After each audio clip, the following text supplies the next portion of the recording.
it's Erin from the Little Urban Farm. What I'm doing right now, it's kind of the end of the night. It is the beginning of September, and my tomatoes have a lot of these kind of dying branches in here. So what I'm doing is I'm going through and I'm picking these off and doing a little bit of housekeeping.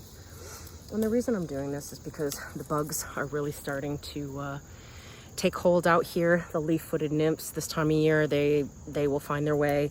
The more airflow you have and the less dying and debris and decay, it kind of halts them a little bit. So, and this helps the plant focus some of its energy toward any of the late season fruits that might still be trying to happen. I did see, I've got some flowers still coming in. Oops, I don't know if you can see that. So we're not done yet. Probably getting close though. I've just picked a whole bunch today, which was exciting. We had a couple days of rain, so I'm gonna go take care of the okra, which is, they're like baseball bats. They're so big. So anyway, yeah, that's what I'm doing today and wanted to show you. So here's a look at the other side. You can see these are terrible. That's not helping the plant any. So I'm taking them off. Especially these dead, dying ones, these can come off. If you feel like you need to use shears, you totally can, but for these brown ones, you really don't need to. They'll come off. They kind of snap right off. I kind of hold toward the base if it's a little bit green, you know, so you don't pull down the whole plant. But just get on in there and pull this crap out. Now, you don't have to do this. This is just what I do because I tend to think it keeps the garden cleaned up.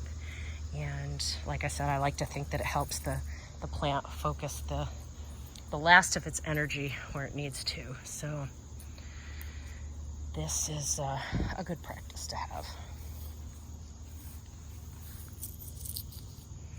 And there, that's not too bad. That is not too bad at all. I got a lot of it out of here. Oh, there's some over here that I've missed. Can't reach all of it.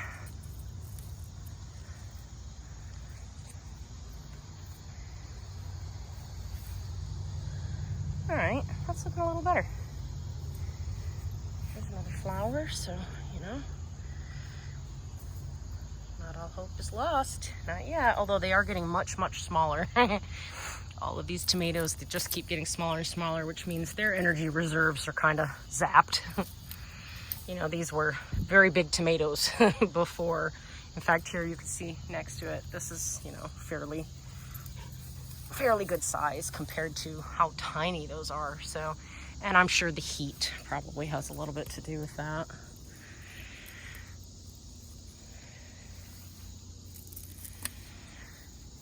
But you can see these plants, I've never had the production that I have had this year. Oh, see, there's leaf-footed nymph.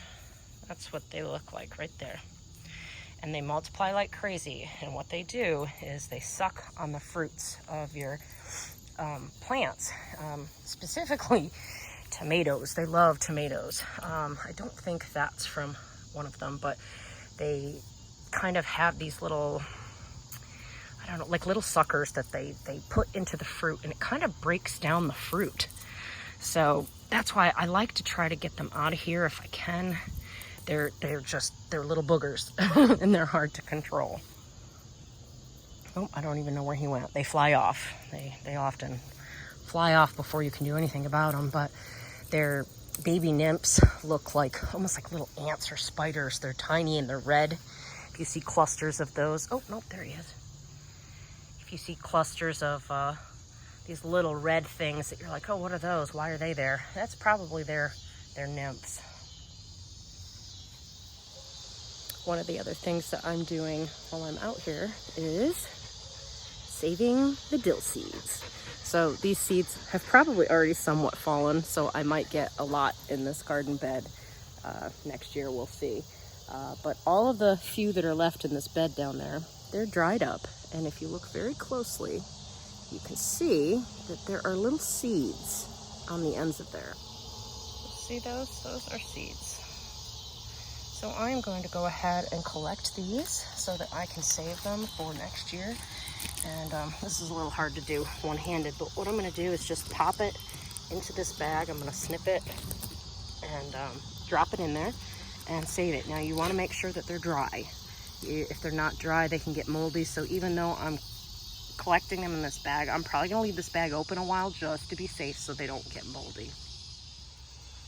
And finally, I just wanted to show you guys, I've gone ahead and cleaned these beds out completely.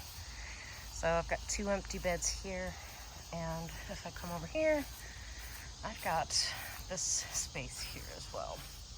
So everything else is good for the moment. The cucumbers are kind of yucky, but there's a few vines still in there, and I'm not sure the best way to get those off of there right yet. I have to fix that. So, but everything is dying down a little, but it's exciting to know that we've got space opening up in a few places. So